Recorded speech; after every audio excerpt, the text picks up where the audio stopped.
dessus. J'ai fait une folie. J'ai fait une folie toujours en honorant, je vais pas dire ma marque de micro préférée, mais pas loin. La marque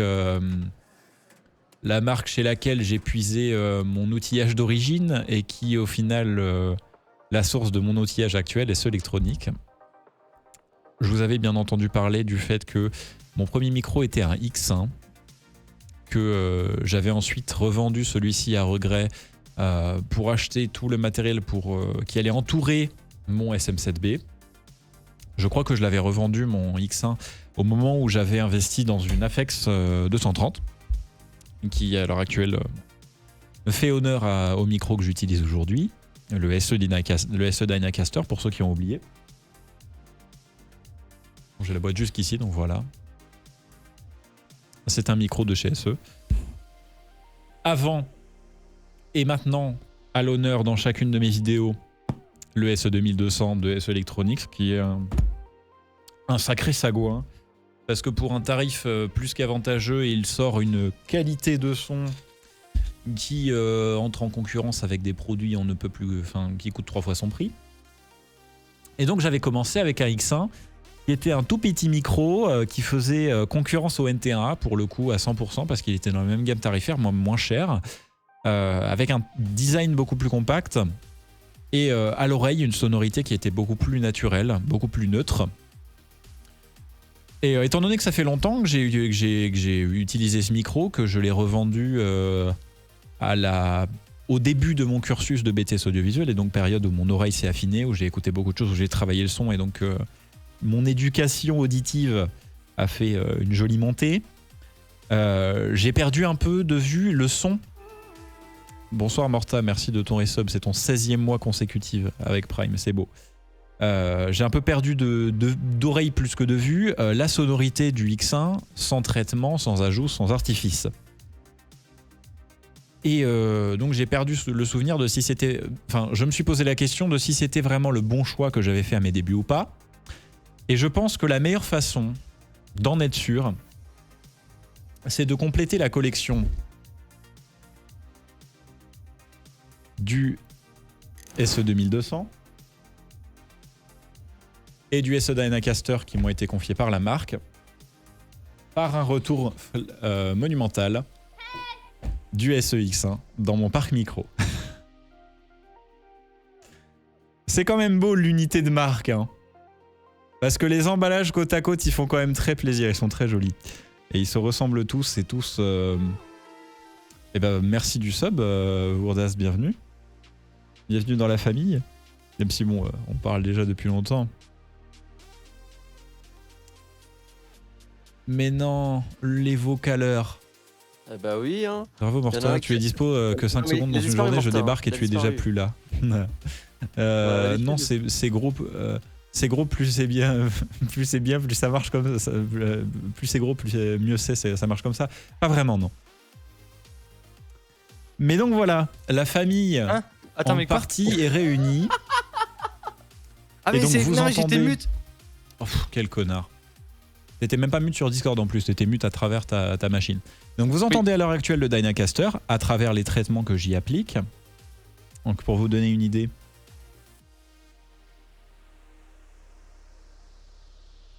Et alors mon insert il est où? Là.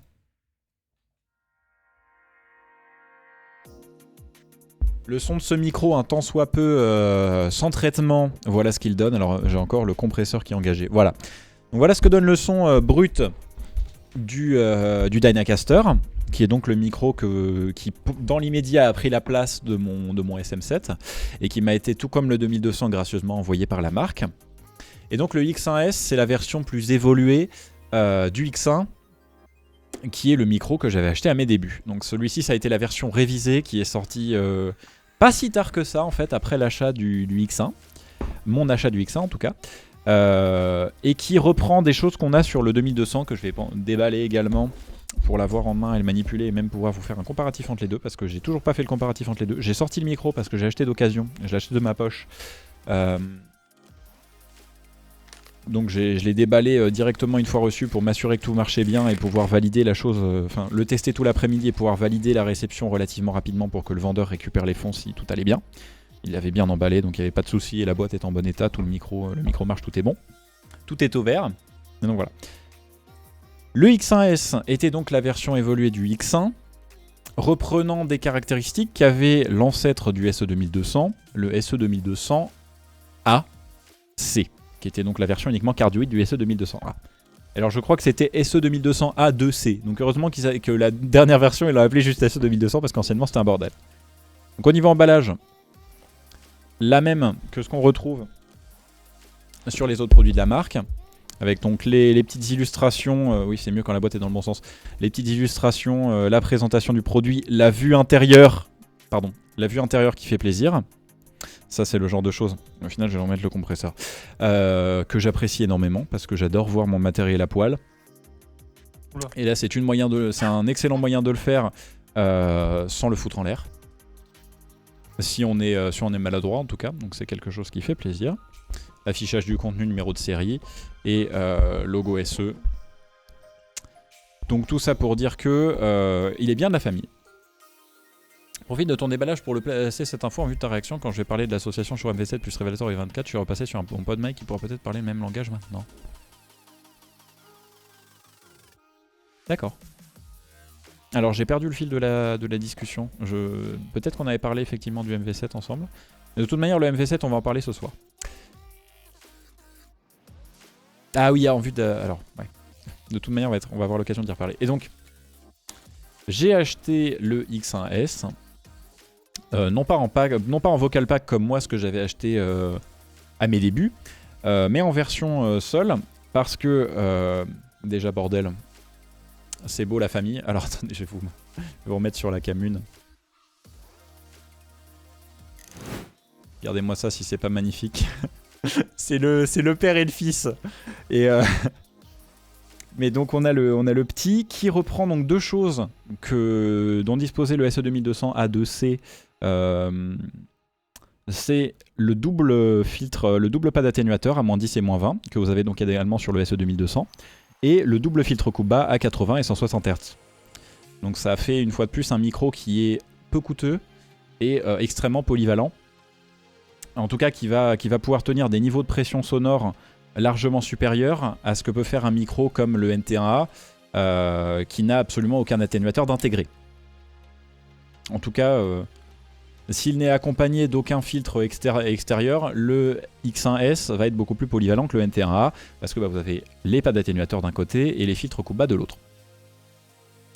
Et donc la deuxième raison de ce pourquoi j'ai pris le X1S sous ce kit là, c'est donc parce que c'est moins cher, parce que j'ai pas besoin d'une seconde suspension, et surtout parce que je n'ai pas cette pince. En tout cas je n'avais pas cette pince, que je trouve extrêmement pratique parce qu'elle est minuscule. Et même pour tourner un micro comme le SE2200, elle tient la route. Et moi, j'ai pas besoin de suspension, parce que la plupart du temps je me sers du micro sur ce splendide bras face caméra dans mes vidéos, donc j'ai absolument pas besoin d'avoir une suspension parce que je tape pas au clavier, parce que je me déplace pas des masses, donc je vais avoir quelque chose qui soit discret à l'écran, et la pince pour ça c'est génial. Et de manière générale, une fois un bon filtre coupe bas activé et un bras micro qui isole le micro de la table, où on va avoir tendance à générer toutes sortes de vibrations, on s'en sort. Des airs de AKG C414. Alors pour le coup, je vois pas vraiment où, non. Alors effectivement, la grille est faussement rectangulaire. Pas tant que ça, tu pourras le remarquer. Mais non, je trouve pas qu'il a un air de C414.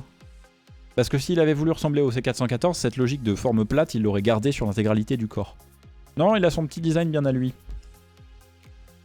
Là où le SE2200 a plus un design classique, le X1S, il fait la part de l'originalité. Ouais, j'avais pas vu de vue latérale, mais ouais, le corps est circulaire, donc c'est pas tant, enfin c'est pas un C414. Et puis le C414, si tu veux faire un micro qui ressemble au C414, c'est tout simple, tu fais la grille avec un côté gris, un côté papin, un côté noir. Donc tu fais un côté métallisé, un côté noir, ou un côté argenté, un côté noir. Non, par contre, le SE 4400, oui. Bonsoir, Joss. D'ailleurs, tu me diras un jour si je dois dire Joss au lieu de Joss, parce que ça se trouve, je... Bonsoir, Zos.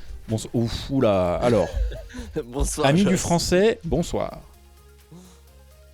Donc là, vous entendez actuellement le Dynacaster, où la seule modification qui est... Alors, vous entendez à l'heure actuelle le Dynacaster, les seules modifications étant appliquées à l'heure actuelle, c'est un compresseur analogique pour éviter que je rentre trop fort dans ma X32 quand je gueule. Mais quand je parle à un niveau comme ça, je rentre pas tant que ça dans le compresseur. Et un gate qui coupe du coup les bruits ambiants. Je vous propose donc de passer sur le X1S, qui était mon premier micro, avec la même chaîne, mais intégrée à la X32 cette fois-ci, donc un gate et un compresseur, que je vais dans un premier temps désactiver, que j'engagerai ensuite pour que vous ayez une comparaison d'égal à égal. Voilà. Et donc là, vous avez le X1S. Et alors la première chose que je me suis dit quand je l'ai rebranché, c'est effectivement... J'avais fait un très bon choix quand même. Il est d'une douceur et pourtant d'une netteté qui colle extrêmement bien avec mon style de voix. Et il m'avait manqué. Il m'avait manqué parce qu'il est tout petit, il est pas chiant et il a pas... On le verra de toute manière parce que je vais aussi le mettre face au 2200. Mais je trouve qu'il a un aigu, une sonorité qui est moins vintage, moins affirmée, moins grasse à certains endroits que le 2200. Il est plus neutre, de par le fait que... pardon, habituellement j'utilise de côté. De par le fait que c'est un micro transformerless, sans transformateur.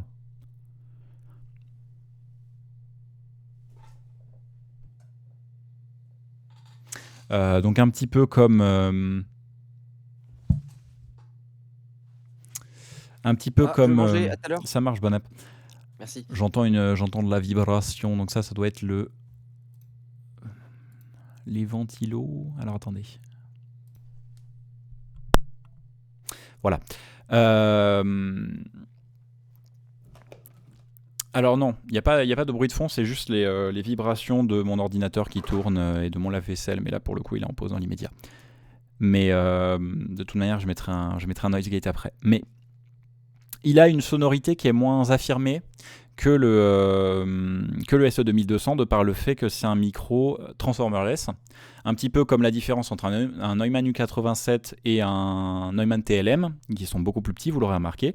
Là on est sur la même chose, c'est que la différence de taille entre ces deux micros se justifie possiblement, enfin se justifie notamment par le fait que celui-ci c'est une conception sans transformateur, donc la symétrisation du signal, je ne vais pas vous expliquer ce que c'est parce que sinon on n'a pas fini. La seule chose que vous devez savoir, c'est que la symétrisation du signal se fait par transistor, donc par des systèmes électroniques qui sont transparents en termes de son, jusqu'à leur niveau de distorsion où là ils font des trucs dégueulasses, mais qui altèrent peu la sonorité du micro, qui laissent énormément passer l'aigu, donc qui sont très nets, très, très modernes au final dans leur sonorité.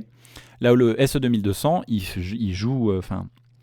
effectue sa symétrisation à travers un transformateur qui est sur un principe tout simple, hein, c'est que c'est une grosse quantité de fils qui sont entourés et qui fonctionnent par un principe de champ magnétique, bref. Les transformateurs, la seule chose qu'il faut retenir, c'est que ceux-ci, de par leur conception passive, là où les transistors sont des composants actifs, donc ils ont besoin d'une alimentation pour fonctionner, atténuent le son et le modifient lors du passage à travers. Donc le grave, la réponse en fréquence est modifiée, la façon dont le micro distord, sature est modifiée, etc. Donc ça fait au final un micro qui a un son qui est plus marqué que le X1S qui a quelque chose qui, du début à la fin, se veut d'extrêmement transparent et de linéaire. Et donc ça se remarque dans la sonorité du micro qui est très naturelle. Alors là, je m'excuse par avance, le lave-vaisselle que je suis obligé de faire tourner ce soir vient de se rallumer. Mais c'est bien parce que ça va être l'occasion de tester le niveau de bruit, enfin à quel point le micro est sensible au bruit ambiant. À savoir que le gain que je lui mets en entrée est de 35 dB. Donc je vais mettre compresseur gate. Enfin, c'est un expander que vous avez à l'heure actuelle, un expander à 4 sur 1, mais bon, de quoi couper les bruits de fond quand je ne prends pas la parole, histoire de le nettoyer un peu et puis de se retrouver à ce que vous entendiez avec le Dynacaster précédemment. Évidemment, de par le fait que c'est un micro électrostatique par rapport au dynamique qui est le Dynacaster, l'aigu est beaucoup plus ouvert. A l'inverse, le grave et le médium sont moins mis en avant, sont moins ronds, moins détentes que le Dynacaster qui a un son plus... Voilà. Le X1S, il a un son plus frontal, plus moderne. Mais je trouve qu'il s'associe très bien avec ma voix. Et putain, une fois de plus, qu'il m'avait manqué.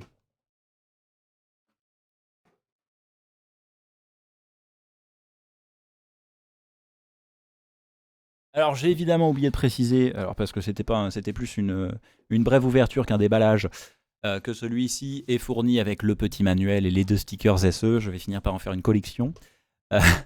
Donc voilà, pour les fanatiques de stickers, il y en a, soyez rassurés. Mais ouais, le premier bilan de ce soir, c'est putain, j'avais fait un bon choix et il est bon. Putain qu'il est bon. J'ai jamais testé, à proprement dit, de TLM. J'ai testé le U87. J'ai pas testé les Neumann TLM, qui ont un son qui est très moderne. Salut Louis. Avec un aigu remonté à mort. Mais entre le 2200, que je vais vous câbler juste après, et le X1, j'ai pas fait la comparaison là maintenant. Mais je pense qu'on est sur les mêmes différences. Dans le sens où il y en a un qui affirme énormément son aigu, qui a un son très moderne, transparent, brut de décoffrage,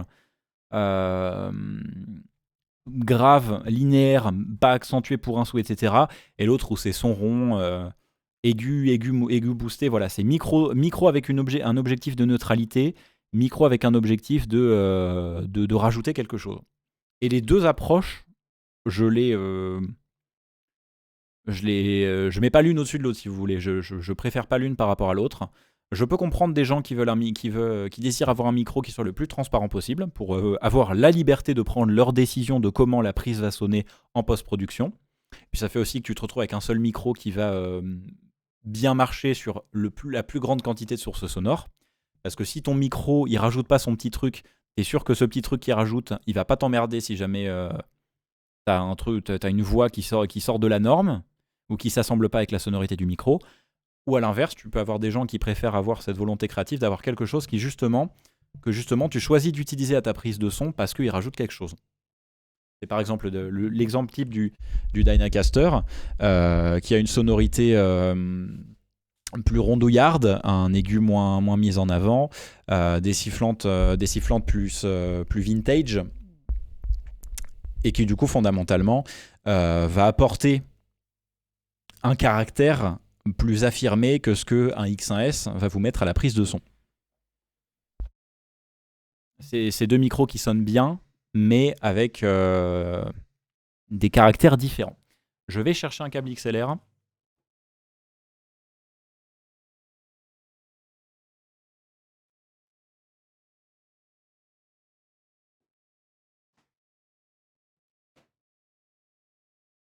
Dédicace à tous les simps qui apprécient voir mon boule.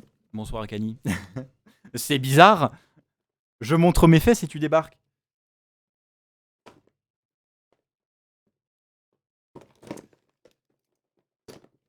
Je cherche désespérément un XLR dans ma boîte à bordel.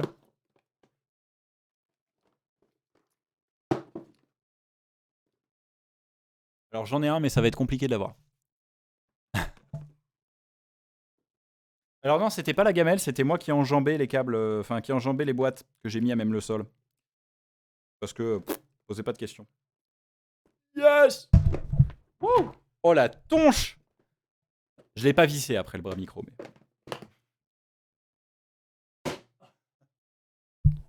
Pardon. Alors,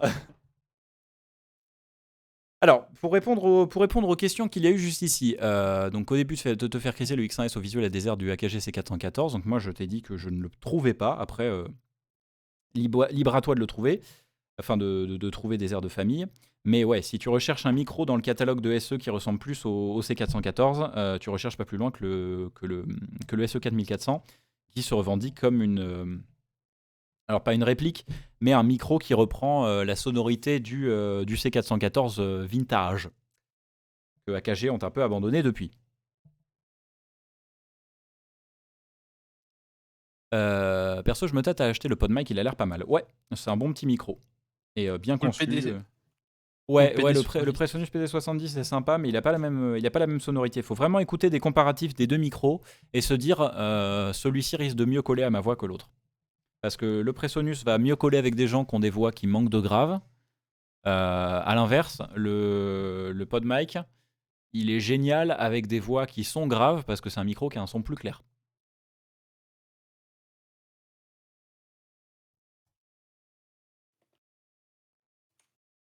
Et donc au final, les gens qui disent hey, Giaco, le AT2040, ouais mais le AT2040 il a un gros souci avec les sifflantes.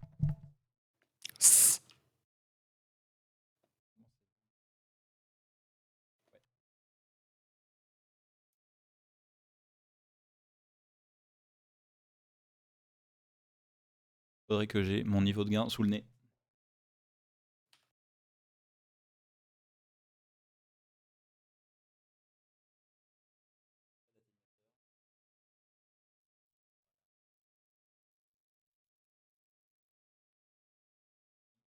Je mets pas de 48 volts.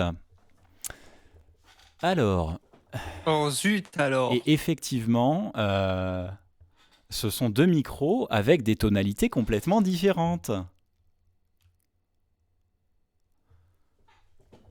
Putain. Waouh. Alors là, c'est fou. Je m'attendais pas à quelque chose d'aussi dramatique.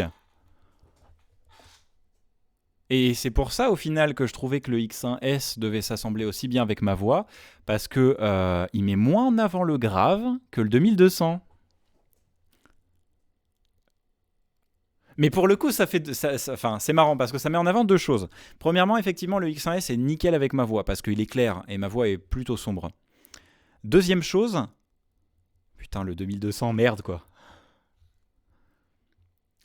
Des statiques comme ça qui te bouffent pas 3000 balles et qui ont du grave, c'est tellement rare. Oh, il est doux. Oh, je l'aime. Et alors c'est... Ah ouais. Ah ouais, non mais il y a une différence de malade, c'est génial.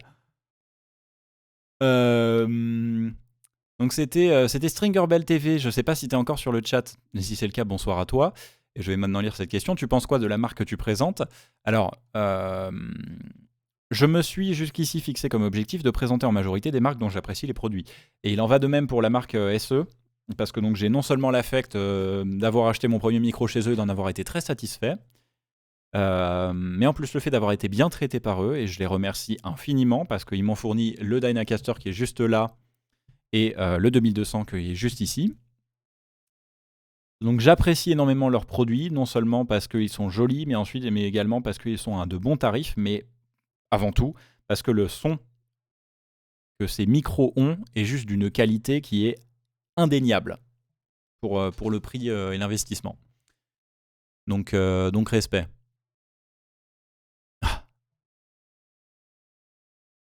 Franchement, c'est fou. Alors, en plus, là, on est à... Alors, il y avait des gens qui demandaient le tarif des...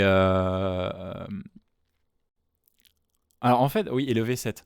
En fait, c'est très marrant de remarquer que la quantité de grave des micros... Enfin, c'est vraiment pas... Enfin, c'est une blague. Mais pour le coup, on a vraiment le contexte du voilà le fils, voilà le père.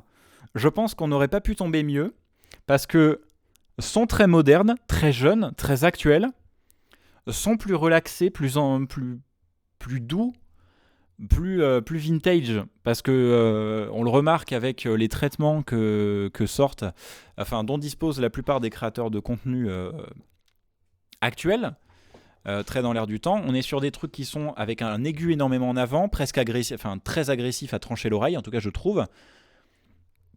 Et anciennement, on avait tendance à préférer des choses plus rondouillardes, plus douces, plus douillettes. Douillet, moderne, mais sans rentrer dans le cliché, dans le désagréable. Et putain, Et c'est pour ça aussi que j'aime beaucoup la marque, parce que j'ai trouvé dans les micros de SE toujours quelque chose qui s'assemble bien avec mon timbre de voix. Et c'est ça qui est cool. Donc en termes de tarifs, j'ai regardé, mais j'ai oublié aujourd'hui. Tu as quoi comme effet d'actif sur le 2200? Rien. Les deux micros que vous entendez, ils sont bruts.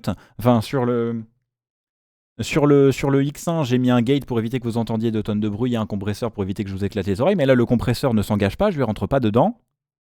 Il n'y a que le gate qui se pose quand je cesse de parler. Donc les deux micros sont transparents là. Et tout l'après-midi, pour tester le X1S, je l'ai fait tourner sans rien du tout et j'étais juste... je remettais le casque souvent pour m'assurer que tout allait bien et juste pour écouter, juste pour le plaisir. Et à chaque fois, c'était bah oui, et bon. Donc pour qu'on repose le contexte, pour ceux même qui n'auraient pas suivi, le SE 2200 est à 229 € TTC, bien évidemment, fourni avec suspension et filtre anti-pop.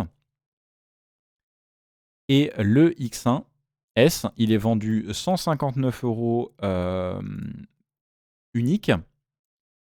Donc, qui est le kit que j'ai à l'heure actuelle, c'est-à-dire avec uniquement le micro et sa petite pince. Donc très adapté pour des gens qui sont certains de ne pas avoir de soucis, voilà, de grosses vibrations ou de trucs à la con, et qui ont une bonne technique au micro. Et à 166 €, vous avez la version qui est fournie avec leur système de suspension et d'anti-pop qu'on retrouve également, l'exact même que celle qu'on retrouve sur le 2200.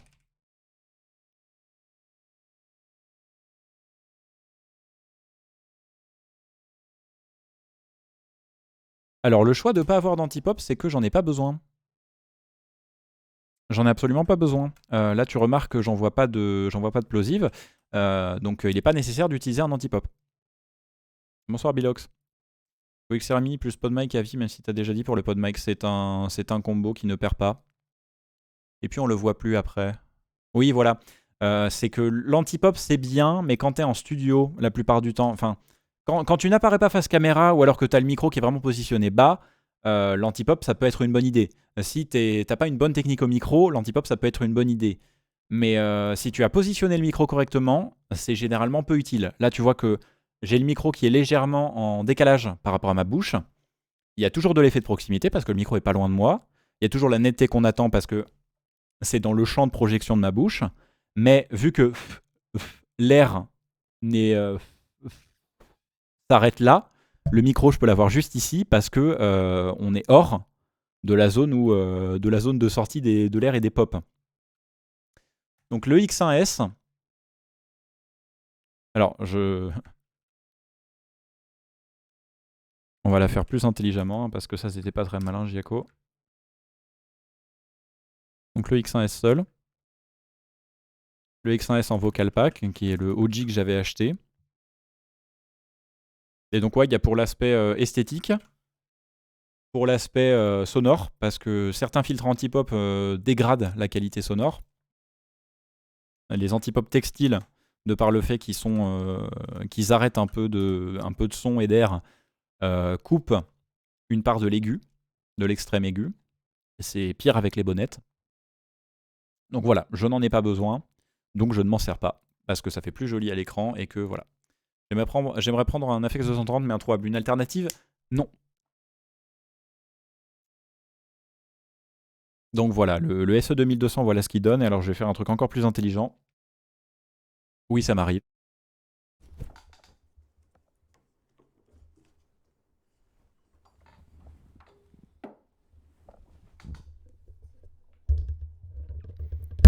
Et là, SE 2200. Pardon pour le grave. Voilà, que je vais mettre à niveau. Alors, c'est quoi la différence entre le X1S et le X1A? Ce ne sont pas du tout les mêmes micros. Pour résumer brièvement, le X1A, c'est la version vraiment débutante à 95 €. Je ne l'ai absolument jamais testé, je ne sais pas ce qu'il donne, mais... alors, il y avait quelqu'un qui parlait de la T4033. Et c'est marrant parce que si on fait un parallèle avec la gamme de Audio-Technica que beaucoup de gens ont plus tendance à connaître, le X1A, c'est le AT2020 de SE Electronics, dans le sens où c'est une petite membrane qui fait 2/3 de pouce, si je me souviens bien. Donc c'est une membrane qui n'est pas si grande, qui va donc être moins sensible, qui va moins faire chier côté bruit ambiant, etc., qui va supporter des forts niveaux plus facilement, en tout cas qui va avoir tendance à être moins tatillonne sur les gens qui parlent très fort, et qui donc risque de plaquer la membrane, l'éclater, clin d'œil à Akani.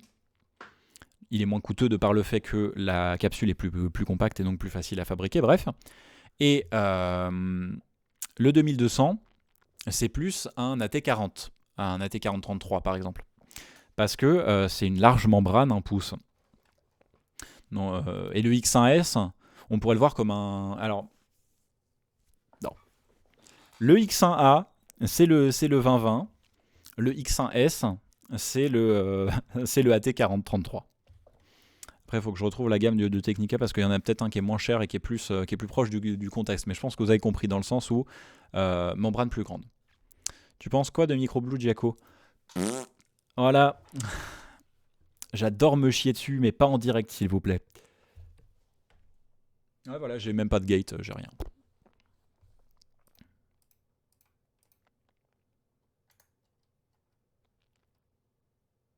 Le AT2035, c'est celui qui est à Cagny, c'est une même chose, c'est capsule de tiers, ouais. Giaco en roue libre. Non. Blue est sa deuxième marque préférée. Non, c'est ma... En partant du bas, oui, exactement. En fait, il n'y a pas moins. Pour le coup, les prix montent vite chez Audio-Technica, bordel. Et pourtant, leurs micros sont pas à m'émouvoir. Mais donc, ouais. Au final, il n'y a pas vraiment d'équivalent au X1S dans la gamme que propose Audio-Technica. Parce que X1A AT2020, si jamais il existait un AT3030, c'est là que viendrait se ranger le X1S. Et le AT4033, ça serait l'équivalent du SE2200. Tu en penses quoi du Shure SM48LC pour du stream? Alors oui, c'est effectivement très ciblé et je pense que bon voilà, les avis continus sur des produits, c'est jamais une bonne chose parce que en stream, j'ai tendance à énormément abréger. Le SM48, voilà, c'est le petit frère du SM58. Pour du stream, écoute, si tu as un budget relativement restreint, des micros dynamiques à main comme ça, c'est toujours une bonne option. C'est toujours une bonne affaire parce que même s'il y a peu de gens qui apprécient l'esthétique de ce genre de choses, c'est des micros qui sont taillés pour la voix, donc qui vont demander peu de traitement pour avoir un son que j'aurais tendance à qualifier de convenable, intelligible, qui tranche à travers un mix ou à travers des sons de jeu. Donc si tu veux avoir un micro qui nécessite que tu fasses peu d'efforts pour qu'il sonne bien, ce genre de micros-là sont bien. Après, forcément partir sur le SM48, est-ce que c'est une bonne idée ou non? Je sais pas. Shure ont fait d'excellents micros classiques, 58, 57, SM7, etc. Mais je suis moins convaincu de leurs offres moins coûteuses. C'est des choses où des marques, d'autres marques vont plus trouver leur place. Je ne sais pas à quel prix est le V3 de SE Electronics. Je crois que c'est 70. Voilà, 69 au lieu de 59. Ce que j'aurais tendance à te donner comme conseil, c'est de voir ce que donne le V3 sur des tests, voir si au final tu préfères pas sa sonorité par rapport au SM48, et ça vaut pour le V3 comme tout autre micro à main dans cette gamme de prix. Écoute d'autres choses et te fixe pas forcément sur c'est Shure, donc c'est forcément de la bonne qualité, parce que c'est pas toujours le cas. Tu auras peut-être des options qui te donneront une meilleure sonorité pour l'investissement, ou quelque chose qui se rapproche plus de ce que toi tu aimerais avoir comme résultat. Entre le X1S et le 2200, lequel est le plus lourd, même si j'ai ma petite idée? Alors, j'ai pris le X1S en main et je l'ai porté pendant pas mal de temps au début quand j'ai voulu le tester. Mais alors, en live in direct, de toute manière, faut pas se fixer sur une référence de produit. Dis-toi, enfin voilà, fixe tes besoins. Voilà, je veux avoir un micro qui fasse telle chose. Je veux avoir une interface audio qui qui fasse telle chose, qui ait telle capacité. Fixe vraiment ce que toi tu aimerais avoir dans l'idée, le budget que tu aurais pour obtenir ça. Si tu désires faire des compromis, enfin les choses sur lesquelles tu désires faire des compromis ou les choses que tu veux avoir à tout prix, et ensuite entame tes recherches. Donc regarde les micros qui sont proposés dans les gammes de prix que tu peux aborder et écoute des démonstrations des produits qui te retiennent dans ces gammes de prix là, écoute. Il n'y a que en écoutant que tu vas savoir si le produit te plaît ou pas. Bien évidemment, ça ne sera pas des exemples qui seront pris sur ta voix, mais ça te donnera déjà une idée de tel micro sonne, des différences entre les différents micros. Et si tu aimes un son avec plus de grave et que tu entends un son, quand tu entends un micro comme les deux que j'ai actuellement, l'un avec plus de grave, l'autre avec plus d'aigu, évidemment, si tu préfères un micro avec plus de grave, tu vas avoir tendance à plus te pencher vers le 2200 que vers le X1.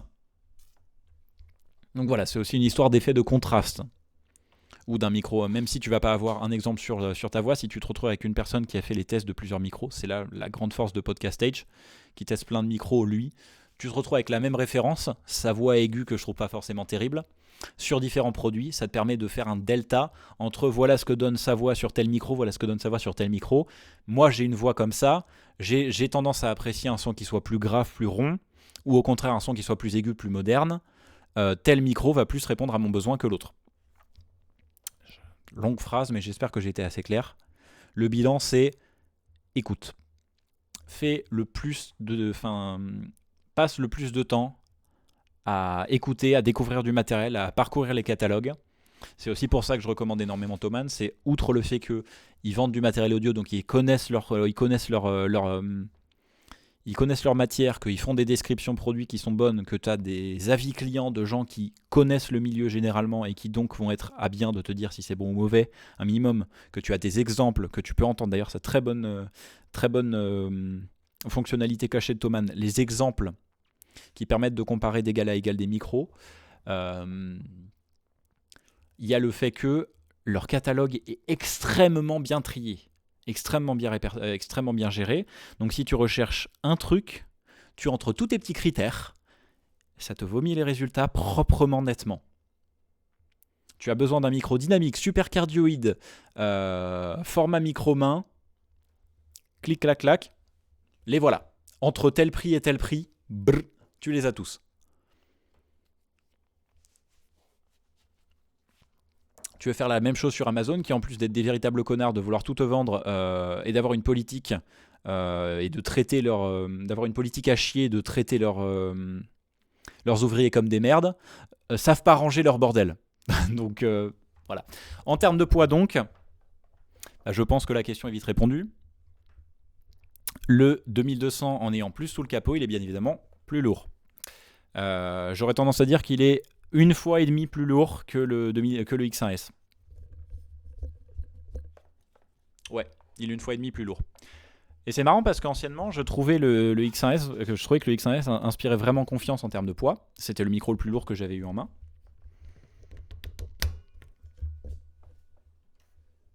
Et alors effectivement, il n'y a pas l'effet micro premier prix non plus.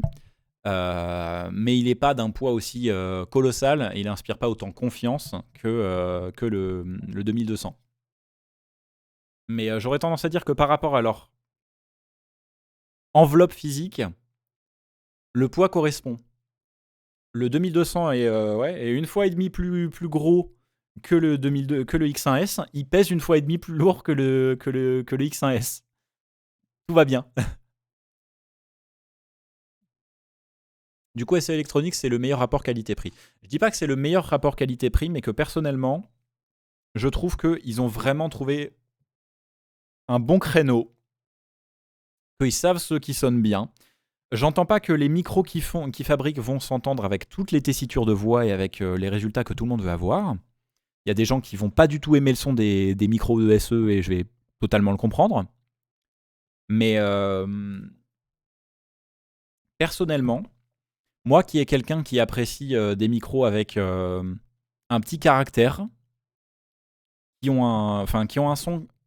Alors, reprenons.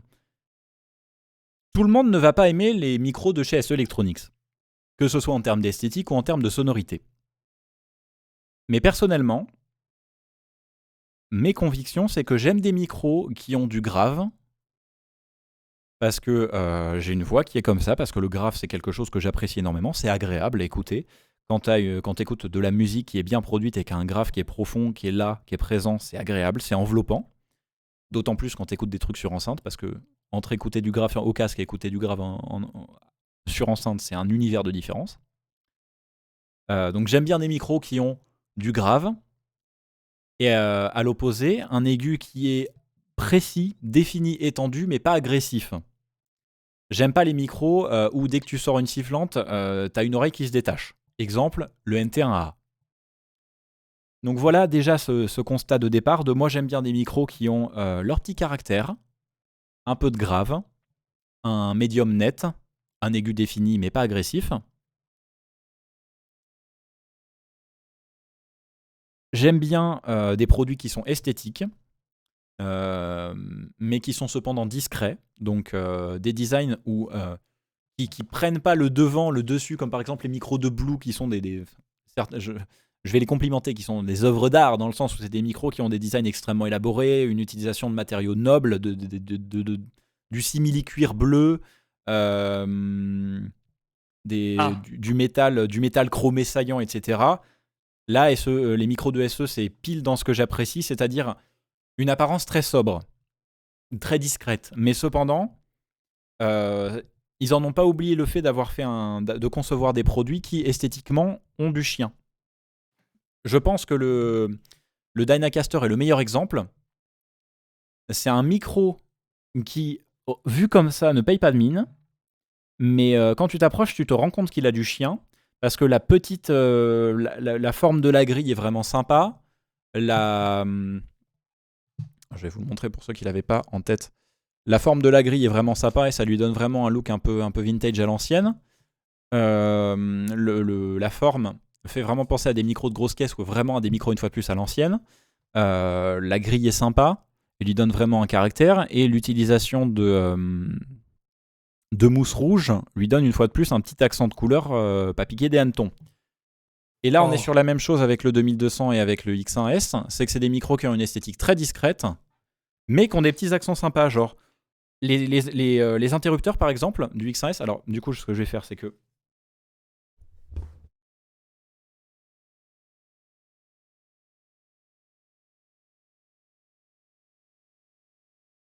je vais passer sur le 2200 pour illustrer ce dont je parle. Oh, il a raison.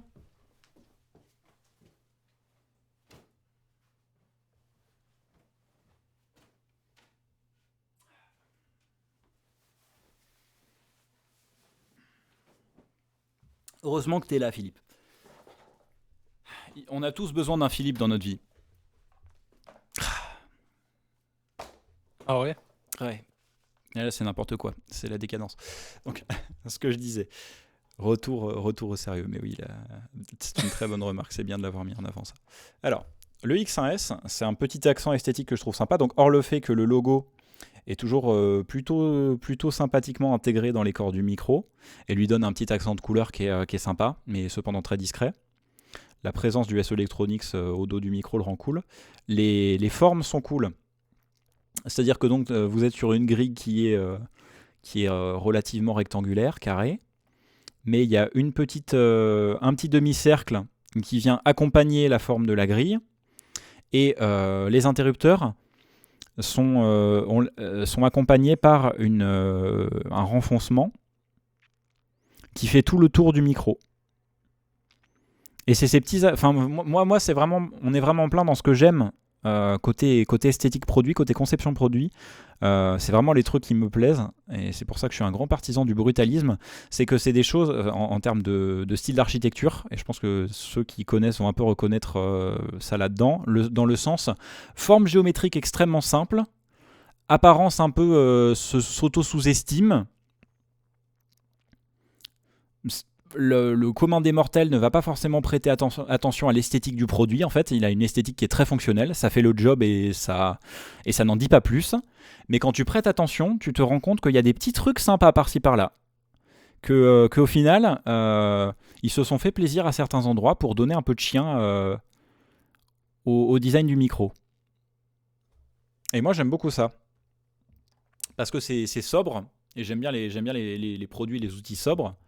Mais ça n'en met pas de côté quelques petits trucs astucieux, petits trucs sympas. Sur le SE 2200, la forme de la grille, une fois de plus, est particulière. Le panier, pardon. Et le fait d'utiliser des petits interrupteurs Mais couleur métallique, ça donne aussi une petite esthétique sympa au micro, accompagnée par ici les 2 petites lignes qui viennent accompagner le contour du micro. Donc voilà, tout ça pour dire, j'aime beaucoup l'esthétique de leurs produits. Donc il y a la sonorité, l'esthétique et l'approche. Que c'est quelqu'un qui vient d'un univers musical qui décide de concevoir des micros. Donc Zveizou, qui est le patron, est né à Shanghai, a fait des études de conservatoire, donc a passé beaucoup de temps à bosser dans la musique classique.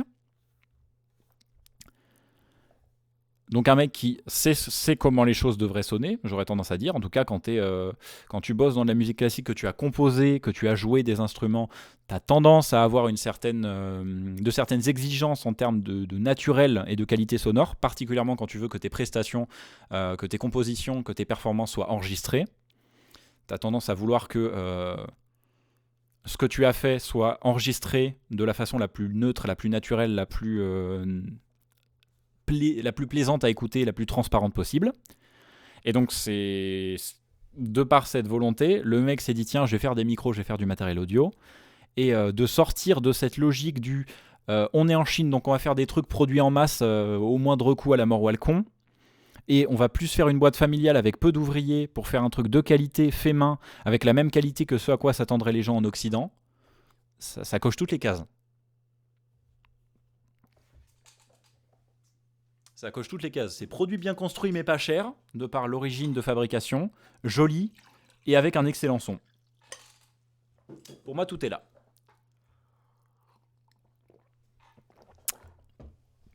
Leur électronique a l'air quand même plutôt très haut de gamme pour le prix. As-tu connu l'époque où les Chinois accrochaient des lestes en plomb dans les alimentations? Alors non, mais j'ai connu l'époque où des micros dynamiques pour du karaoké dégueulasse avaient un poids, un lest en béton dans le corps du micro pour lui donner l'impression d'être lourd. Parce que c'était encore en plastique dégueulasse. On en est loin. Et Dieu merci. Perso, alors il y a 2 personnes qui disent qu'ils sont pas fans. Les goûts et les couleurs. Mais ouais, moi j'aime beaucoup. Parce que c'est... Ils te bouffent pas le cadre en fait. Ils sont extrêmement discrets, ils s'imposent pas. C'est la même chose avec le SM7. Ouais, mais là, il n'y a pas de triche sur le poids pour avoir démonté les deux. Alors, j'ai pas démonté le X1S, j'avais démonté le X1. Mais pour avoir démonté le 2200, en tout cas, et le X1,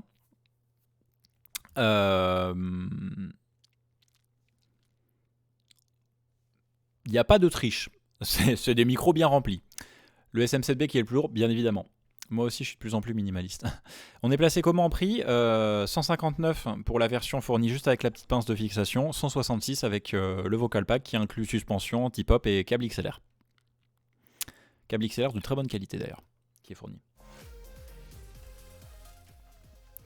Voilà. Donc voilà pour le premier sujet du live qui nous a quand même bouffé 1 heure, mais je vais donc poursuivre avec le X1S. C'est vrai que je me disais qu'il manquait un truc à ce stream, le démontage du X1S. Vraiment ? C'est ce que vous voulez ? Réellement ? Vraiment, réellement, c'est ce que tu es en train de me dire là ?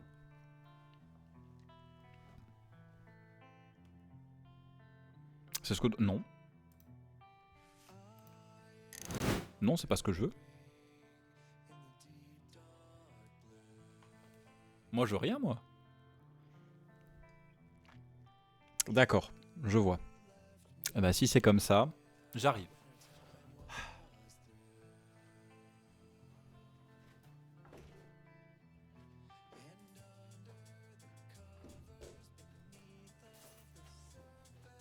Je te jure. Ce qu'il faut pas faire. Ce qu'il faut pas faire.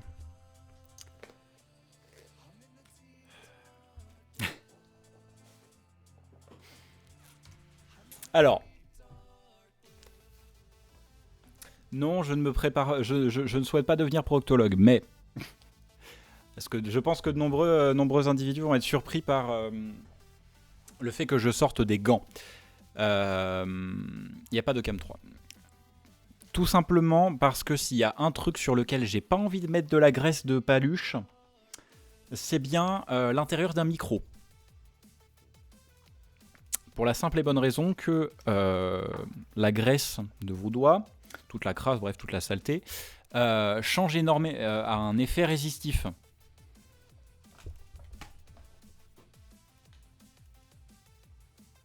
Et donc ça change la capacitance, la façon dont se comportent les composants internes des micros.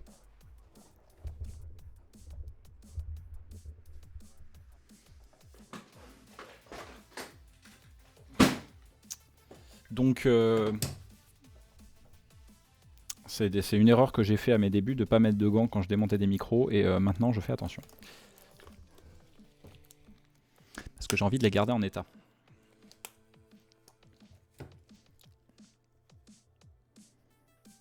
Le seul souci c'est que j'ai pris des gants qui sont poudrés donc qui sont faciles à mettre mais qui par contre mettent de la poudre sur les corps de micro et c'est pas beau, ça fait des trucs blancs, c'est chiant. Je peux pas tout avoir. Et donc ouais, ça va être intéressant de vous montrer enfin, de voir déjà ce qui a été fait comme progrès ou comme changement par rapport au X1. Et de vous montrer la différence. Alors vous avez déjà vu, je pense, le 2200, donc je vais pas le rouvrir.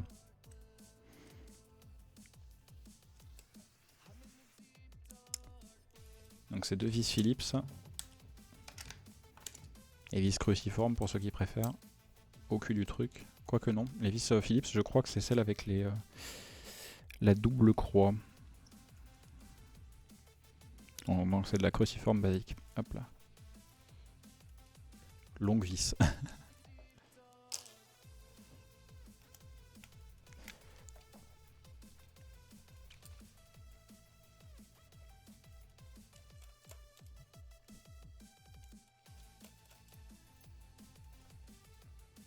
Hop. Et donc joli corps. Qui pèse un certain poids, mais qui est bien usiné et joliment peint en plus. Sur lequel il y a le numéro de série.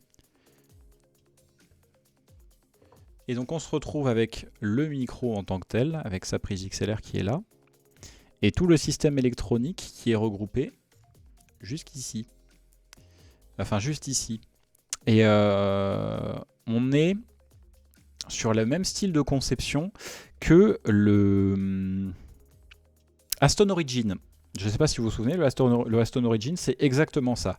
C'est corps relativement profond, qui aurait pu être affiné, mais qui a été étendu pour donner du poids au produit.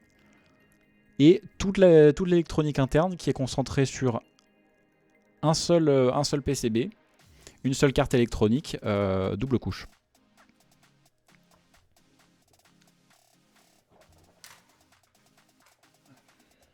Voici la justification du poids. Non, même ici, tu as une belle partie du poids qui est présente. Alors évidemment, c'est plus lourd que la partie technique, mais j'ai tendance à dire que je préfère avoir un micro qui triche un peu sur son poids et qui me donne une impression de qualité que quelque chose qui est tout léger et qui prend zéro place. Parce que si le son est de qualité, pourquoi est-ce que la fabrication ne suivrait pas? Hop là. Elle est tombée. Hop. Alors, pourquoi la surprise? Parce qu'anciennement, ça tenait. Voilà la chose qu'ils ont changé. Alors, caméra 1, s'il vous plaît. Parce que je vais pas toucher la souris avec les gants.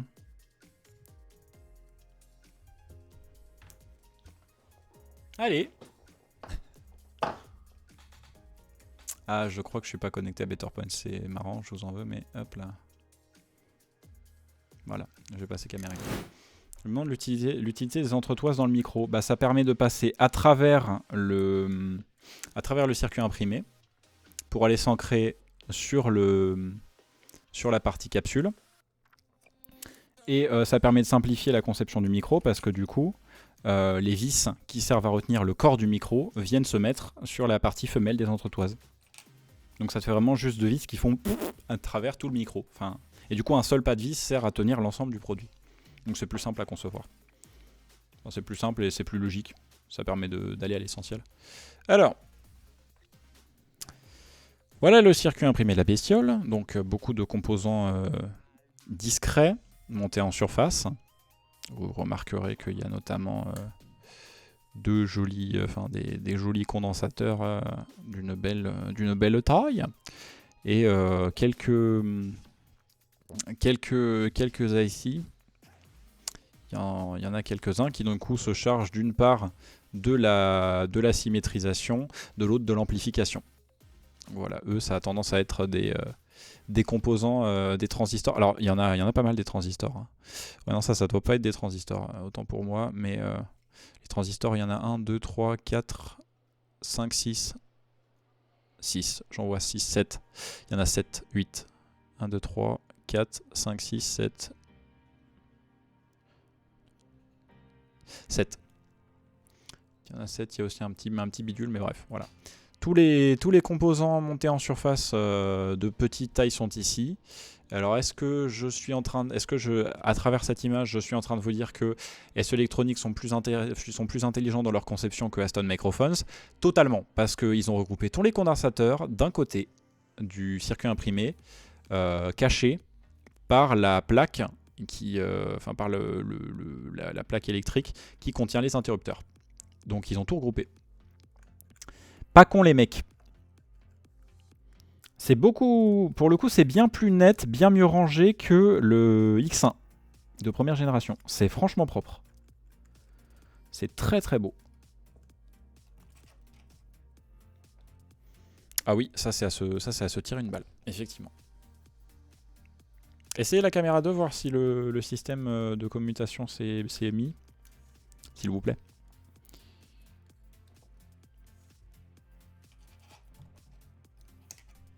Ah, nickel. Donc voilà, pas grand chose à... Ah bah, pas grand chose à voir. T'es mignon, toi. On n'a pas vu le clou du spectacle, non?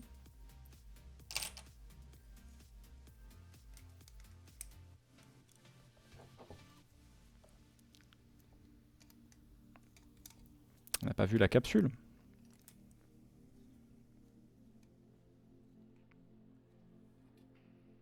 Un composant un peu important d'un micro.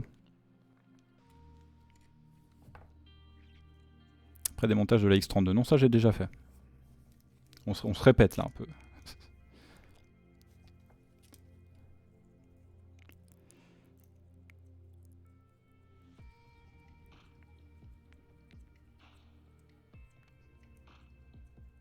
Là, je suis en train de dévisser les autres entretoises.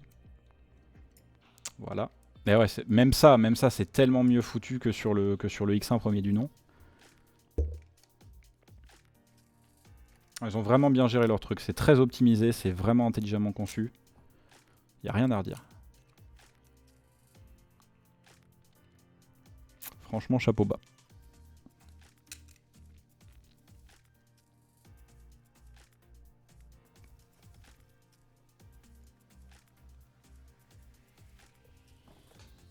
Ils ont minimisé la quantité de vis et de trucs de machin qui servaient à tenir le micro fermé. C'est le genre de choses qui réduit le coût de fabrication, qui rend la fabrication en général plus simple. La maintenance aussi plus facile. Le démontage également. Donc tout le monde est gagnant. Alors je me pose la question, est-ce que... Ah non, ça aurait été magnifique. Alors est-ce que...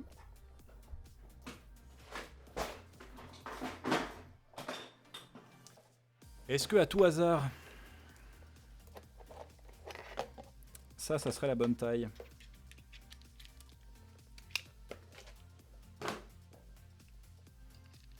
Mais oui. Magnifique. Alors par contre... Alors là, c'est tellement plus confortable. Et voilà. Alors du coup, pour rationaliser l'utilisation des entretoises, donc tu as là le raccord qui allait au haut du panier qui contient la capsule. Entre ces deux entretoises, tu as tout le système électronique d'amplification, de symétrisation et de filtrage. Et là, tu te raccordes au boîtier du micro. Donc tu passes vraiment à travers tout le micro en un seul pas 10. C'est juste la bonne façon. Je retiens. Bonjour toi. Oh, elle est belle. Elle est belle. Ça doit être la même que celle du 2200. En tout cas, elle a la même tête.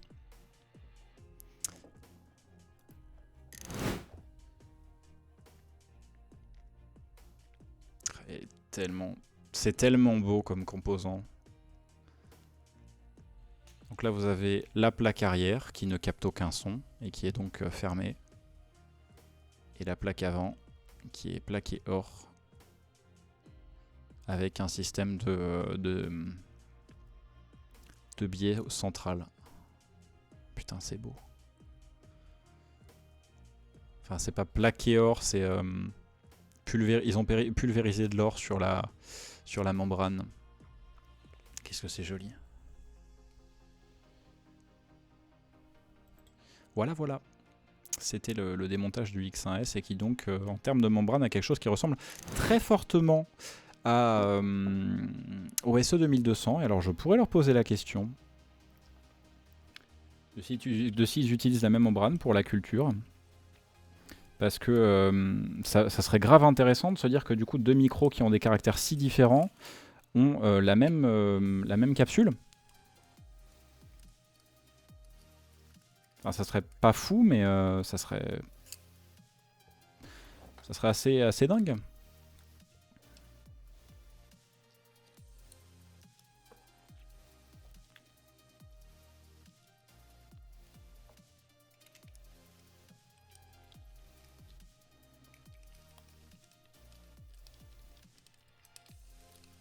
Quand même bien plus facile à monter, démonter avec le bon outil. Ces entretoises. Hop.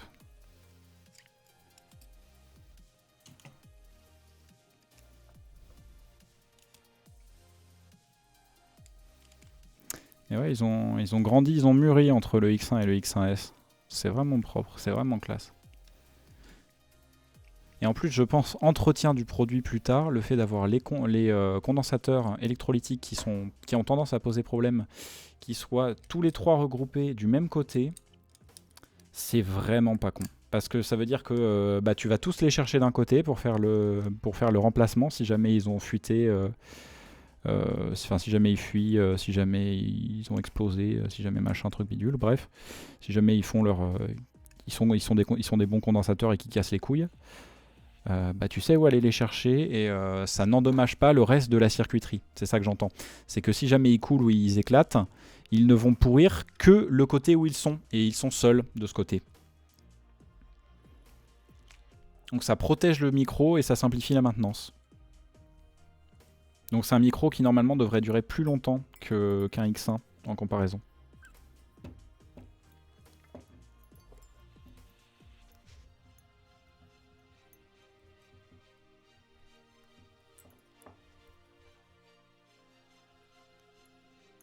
Déjà que les micros, c'est pas ce genre de choses qu'on remplace tous les jours. Hein. Santé, c'est pareil, LG fabrique des DEL pour LG, Panasonic et Sony, et pourtant, c'est des images bien différentes d'une télé à l'autre. Oui, mais là, on parle du même constructeur, si tu veux. Et par exemple, Rode, qui pourtant pourrait faire la même chose, n'ont pas la même capsule entre un NT1A et un NT1 tout court.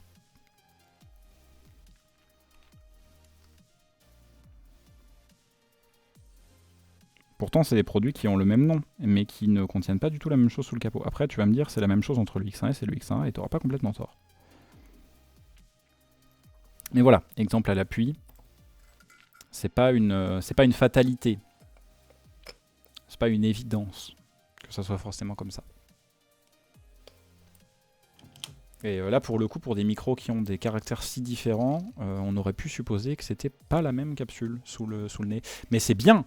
Et c'est vraiment une bonne chose parce que ça veut dire que là on a la qualité en termes de capsule d'un 2200.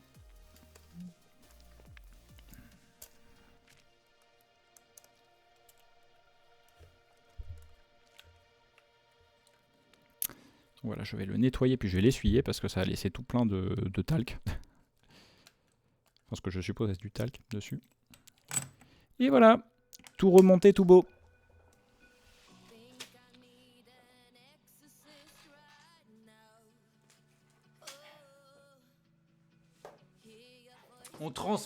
transpire dans ces conneries.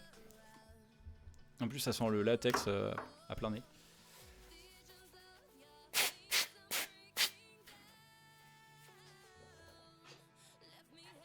Après, moi, c'est une odeur qui me déplaît pas. Ça fait médical.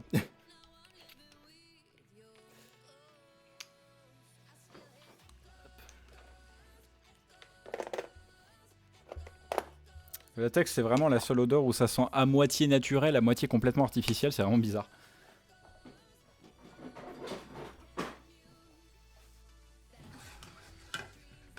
C'est un truc qui sort d'un arbre, mais ça sent à moitié le produit chimique.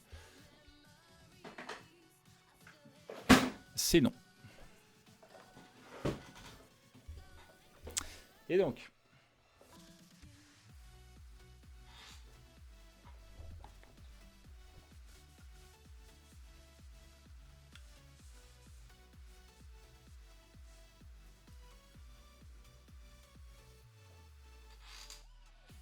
et je l'ai remonté dans le bon sens. C'est le minimum. Bon.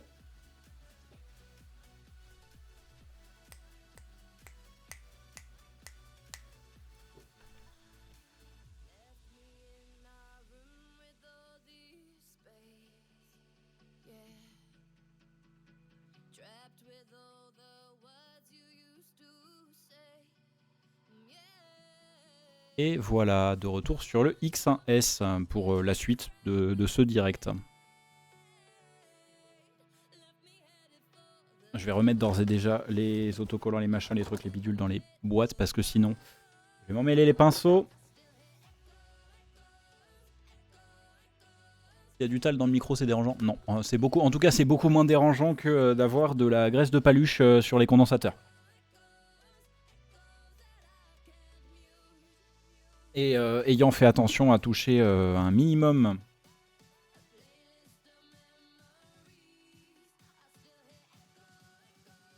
les comment dire, les différents composants du micro, c'est un problème qui est relativement amoindri. Bonsoir, bonsoir Arnaud, ça va très bien et toi? Bienvenue sur le live.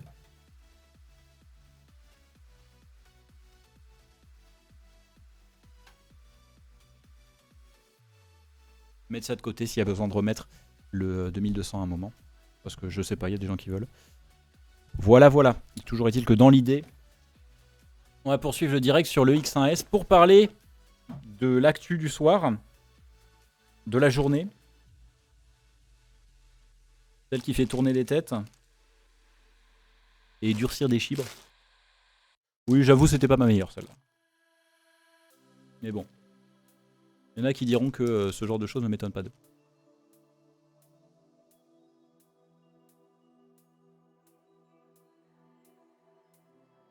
Eh bah écoute, si c'est pour accompagner un Atem Mini Pro ISO, je dirais que c'est pas complètement déconnant. Parce que la AG a de nombreuses sorties qui dupliquent les mêmes choses.